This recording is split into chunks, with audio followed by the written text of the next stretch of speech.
Hi, this is Raket Raghava. Please like and subscribe Brahman Sankshema Vedika YouTube channel. నమస్కారం అండి. నా పేరు రుక్మిణి. నేను విశాఖపట్నం నుంచి మాట్లాడుతున్నాను. ఈరోజు అంశం ఏంటంటే, మనము ఆచరిస్తున్న బ్రాహ్మణ సంప్రదాయాలు ఏంటి, వాటిని తర్వాత జనరేషన్కి ఎలా మీరు అందజేస్తారు అన్నది. మనకి బ్రాహ్మణులకి అంటూ చాలా సంప్రదాయాలు ఉన్నాయి, చాలా ఆచారాలు ఉన్నాయి. చాలా కాలంతో పాటు చాలా వాటిని మనం వదిలిపెట్టేసాము. ఉన్న వాటినైనా మనం కాపాడుకోవాలి అంటే ముఖ్యంగా మనం ఈ తరం జనరేషన్ పేరెంట్స్ అందరూ, తల్లిదండ్రులు అందరూ ఖచ్చితంగా ఆచరించాలి.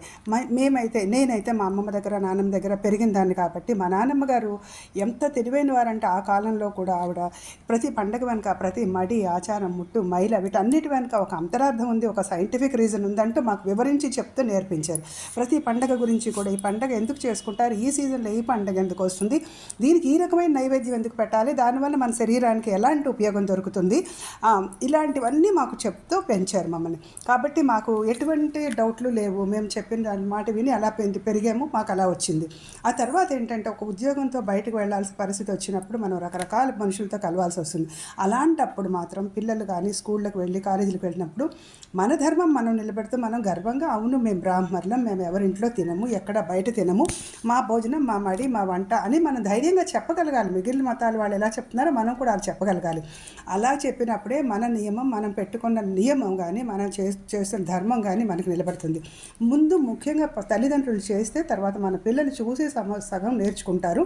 మనకంటూ ఒక అర్థం, అంతరార్థం తెలిస్తే మనం పిల్లలకి చెప్పగలుగుతాం. కాబట్టి ముందు మనం నేర్చుకోవాలి, మనం పిల్లలకి నేర్పించాలి. మనం ఆచరిస్తూ ఉంటే వాళ్ళే నేర్చుకుంటారు.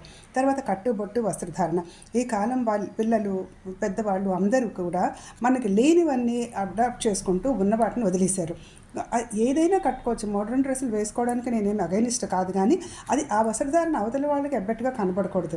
ప్యాంట్లు వేసుకొని, షర్ట్లు వేసుకొని ఆర్మీలోకి వెళ్ళేవాళ్ళు, బయట ఉద్యోగాలకు వెళ్ళేవాళ్ళు వెళ్తారు.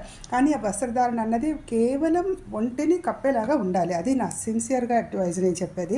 ఆడపిల్లలు అంటే లక్ష్మీదేవి లాంటి వాళ్ళు, ఎంత చక్కగా పొందిగ్గా ఉంటే అంత బాగుంటుంది.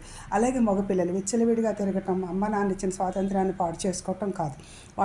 వాళ్ళకి రూల్స్, వాళ్ళకు ఉండేవి వాళ్ళు అర్థం చేసుకొని జాగ్రత్తగా 2 పూట్ల సంధ్యావందనం చేసుకోవడం, గాయత్రి మా శక్తి అని తెలుసుకొని గాయత్రి మంత్రం చేయడం అనేది ముఖ్యంగా మగపిల్లలకి మనం నేర్పాలి. నెక్స్ట్ జనరేషన్ గాయత్రి మంత్రంతోటే బ్రతుకుతుంది, అది చెప్పాలి ఖచ్చితంగా.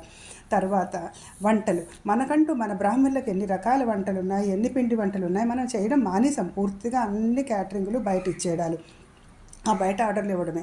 దానివల్ల మనకే ఒక వంట రాదు, మన పిల్లలకే నేర్పిస్తాం.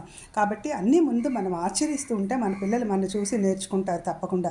ఈ కాలం జనరేషన్కి బోల్డ్ క్వశ్చన్లు, బోల్డ్ ఆలోచనలు, వాళ్ళ ఆలోచనలకు సరిపడగట్టుగా మనం చెప్పాలి అంటే ముందు మనం రామాయణ, భారత, భాగవతాలు అన్నీ చదివితే మనకంటూ కొంత ఐడియా ఉంటే మనం పిల్లలకి చెప్పగలుగుతాం. వాళ్ళకి సరైన సమాధానం చెప్పకపోతే వాళ్ళు సర్దుకోరు, వాళ్ళకి అడ్జస్ట్ అవ్వరు. కాబట్టి వాళ్ళకి సరిపోయిన సమాధానం చెప్పగలిగే స్థితిలో మనం నేర్చుకోవాలి. రేపు వాళ్ళ పిల్లలకి చెప్పగలిగే స్థితిలో ఉండాలి అంటే మనం వాళ్ళకి ధర్మం పాస్ ఆన్ చేస్తే వాళ్ళు దాన్ని ఆచరించి వాళ్ళ తర్వాత జనరేషన్కి పాస్ ఆన్ చేస్తారు. కాబట్టి ఇది నేను చెప్పేది. అందరూ మనం ఆచరించి ధర్మం కానీ, నియమం కానీ నెక్స్ట్కి మనం చేయాలనేది నా సిన్సియర్ అడ్వైస్. స్వస్తి.